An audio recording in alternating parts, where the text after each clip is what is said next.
әрбір байқаған адам білсе керек. Күлкі өзі бір мастық екенін. Әрбір мас кісіден ғафил көп өтетұғынында. Әрбір мастың сөйлеген кезінде бас ауыртатұғынын. Бұлай болғанда, күлкіге салынған кісі не шаруадан, не ақылдан, не ұят келерлік істен құр ғафил көп өткізіп отырса керек. Осындай ғафилдік көп өткізіп, өлмеген кісінің не дүниеде, не ақыретте басы бір ауырмай қалмаса керек. Әрбір уайым қайғы ойлағыш кісі не дүние шаруасына, не ақырет шаруасына өзгеден жинақырақ болса керек. Әрбір жинақылықтың түбі кеніш болса керек. Енді олай болғанда, үнемі уайым қайғыменен жүре аламыз ба? Үнемі күлмей жүруге жан шыдай ма екен? Жоқ. Мен үнемі уайым қайғыменен бол демеймін. Уайым қайғысыздығыңа уайым қайғы қылдағы.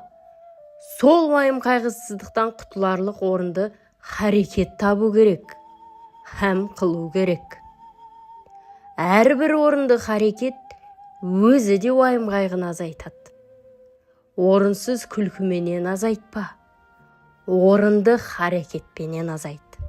Шығар есігін таба алмай, уайым қайғының ішіне кіріп алып, қамалып қалмақ. Ол өзі де бір антұрғандық.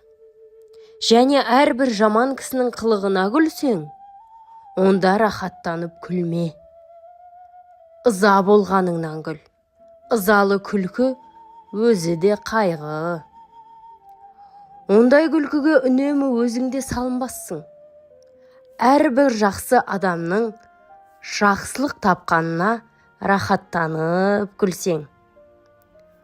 Оның жақсылығынан тапқандығын ғибрат көріп күл. Әрбір ғибрат алмақтың өзі де мастыққа жібермей, уақытымен тоқтатады.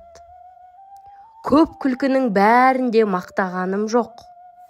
Оның ішінде бір күлкі бар ау. Құдай жаратқан орныменен іштен, көкіректен, жүректен келмейді.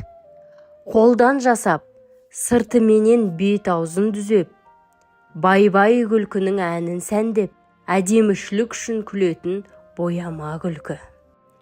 Адам баласы жылап туады, кейіп өледі.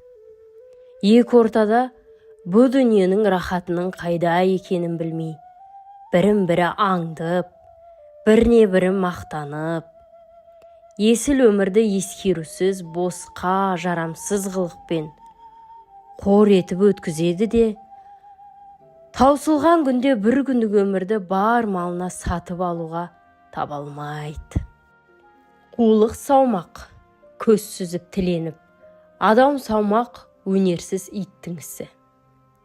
Әуелі Құдайға сиынып, екінші өз қайратыңа сүйеніп еңбегіңді сау. Еңбек қылсаң, қара жер де береді, құр тастамайды.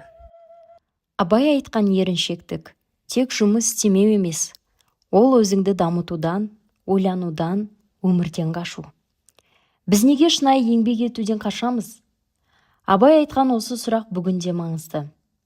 Сен бұл туралы қалай ойлайсың? Егер Абайдың ойы жүрегіңе жетсе, пікіріңмен бөліс, арнаға жазыл, және бұл сөзді өзгемен де бөліс.